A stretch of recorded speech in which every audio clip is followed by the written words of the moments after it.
సనాతన ఆధ్యాత్మిక ప్రియులందరికీ ఈ రోజున బీజాక్షరములకు సంబంధించిన విషయముల్లో ఓం అనబడే అక్షరం గురించి, ఆ బీజాక్షర దేవత గురించి మనం చర్చించుకోదలుచుకున్నాము. ఓం అంటే సపోజు ఉమాపతి, ఉమాదేవి, ఉజ్వల ఈ విధమైన పేర్లు కలిగిన వాళ్ళందరూ కూడా వాళ్ళ పేరులో మొదటి అక్షరం ఊ, దాని పక్కన సున్నా కలుపుకుంటే ఉమ్ అవుతుంది. ఆ ఉమ్ముకి అటువైపు ఇటువైపు క్రీమ్, ఉమ్, క్రీమ్, ఉమ్ అనే బీజాక్షరంకి రైట్ సైడు లెఫ్ట్ సైడు క్రీమ్ అనే అటువంటి శ్రీ విద్యా మంత్ర బీజాక్షరం కలుపుకుంటే వారికి అత్యంత పురోగతి కనపడుతుంది. ఎందుకంటే నామకరణం జరిగినప్పుడు వారిలో ఉండే దేవతా శక్తి నిద్రపోతూ ఉంటుంది. గతం వాటిల్లో వివరించాను. ఆ నిద్రపోతున్న శక్తిని లేపితేనే జరుగుతుంది, లేకపోతే జరగదు.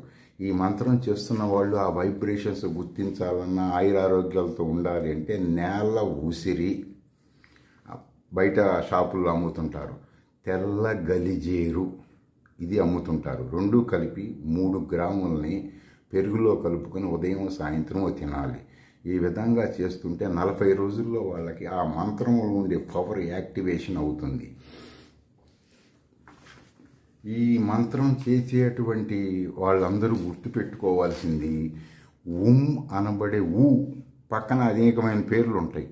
ఊతో ప్రారంభమైన పేరుల్లో దేవత ఓతప్రోతమై వారిలో నిద్రిస్తూ ఉంటుంది. ఓతప్రోతము అంటే ఏంటంటే చొక్కాకు కానీ దేనికైనా అడ్డంగా నిలువుగా ఉండే దారాల పేర్లు ఓతప్రోతము కలిపి ఉంటుంది, విడదీయటం కుదరదు. ఈ మంత్రం చేయటం వలన ఏమవుతుందంటే ఆ కలిసి ఉన్నటువంటిది నిద్రలేస్తుంది. నిద్ర లేచినప్పుడు ఓతప్రోతం అంటే పరబ్రహ్మ స్వరూపం, అది సామాన్యమైన విషయం కాదు కదా.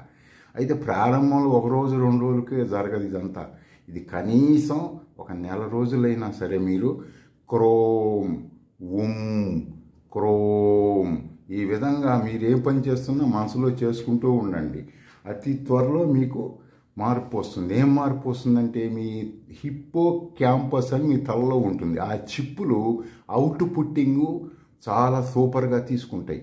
ఇన్పుట్ పిట్యూర్ గ్రంథి అని ఉంటుంది, అది మిమ్మల్ని మంచి చైతన్యవంతంగా చేస్తుంది. మీరు ఏదైనా స్వానుభవంగా చేయాల్సిందే. నేను చెప్పటం అయితే చేయగలుగుతాను, బలవంతంగా